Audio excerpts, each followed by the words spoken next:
He says the circumstances at his home that led him to crash into a tree in the neighborhood in the early morning hours after Thanksgiving. He says the bizarre car accident left him bloody and bruised. Florida Highway Patrol says that Woods crashed his car into a hydrant in a tree in front of his home. Police investigate the crash. The golf star has hired lawyers and is declining 3 times now to speak to investigators. Just have a couple of minutes with our legal panel here for a fair and balanced debate. Arthur Aidala is a Fox News legal analyst and a criminal defense attorney. Kelly Saindon is a sports attorney. So, Arthur, does he need to speak to the police? No. What circumstances under which would he have to speak to the police? None. I mean, that's what we're fighting for in Iraq, so that when the government comes and knocks on your door, you don't have to just concede and incriminate yourself. So, no, there are no circumstances under which he has to speak to the police, period. Amen. He can keep his mouth shut, stay home, watch the Golf Channel. Okay, but you've got a neighbor who has a tree hit. I mean, there are certain things here that could prompt charges or a neighbor, an outside party, to force an investigation, right, Kelly? Absolutely. He could be sued for trespassing. He could be sued for criminal damage to property. He could be charged with reckless driving, which is a criminal statute violation in Florida for operating a motor vehicle recklessly and losing control. So. All right. The other question is whether or not his injuries, Arthur, are consistent with a domestic squabble or whether the injuries came from this accident. Who has the rights to that information, if anybody? What's troubling, Martha, is they're trying to make a case that's not really there. It's a victimless thing. He's not complaining. Tiger's not complaining that somebody hurt him. His wife's not complaining. The neighbors aren't complaining that their property's been destructed. He said it was embarrassing, and he said it would never happen again. Those are not necessarily statements that you would say if you drove out of your driveway and, oh, you know, I got into an accident. Well, you know what?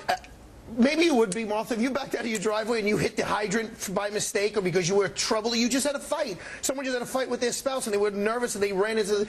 That could be. That doesn't mean it's a crime. So they're trying to make a crime here. And we all understand. You know, I understand what you're saying. You know, if this is a private matter and should stay that way, then that's fine. There are questions that are raised, and people will look into them as to whether or not it should stay a private matter. There are reports that he was asked whether, you know, she was asked whether he'd been taking any medications. The police report, as far as I know, said no alcohol was involved in this case. If the neighbor decides to sue for the tree that got hit, or bring some sort of charges, would that medication come into play in the discussion, Kelly? It could come into play, but the biggest thing is his lawyers are going to tell him if the neighbor decides to press charges, compensate them, make them whole, so that there is no civil case. And the criminal charge, if there's no one to testify against him, it's going to be circumstantial. If the neighbors are made whole, they won't force it.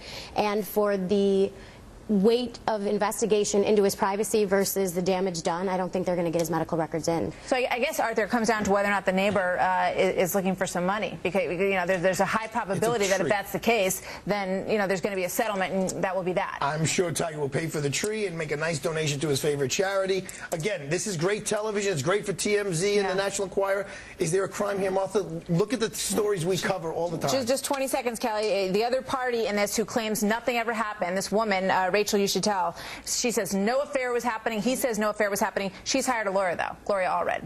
Well, she wants publicity, and she wants to make sure she's protected and doesn't get backed into a corner. I think it's between them whether or not there's an affair and whether we're going to find out. But I do think that's what precipitated this disturbance. All right. Thanks so much, you guys. Good having you. We'll be following this story. And for now, I'll send it back down to the newsroom to Trace.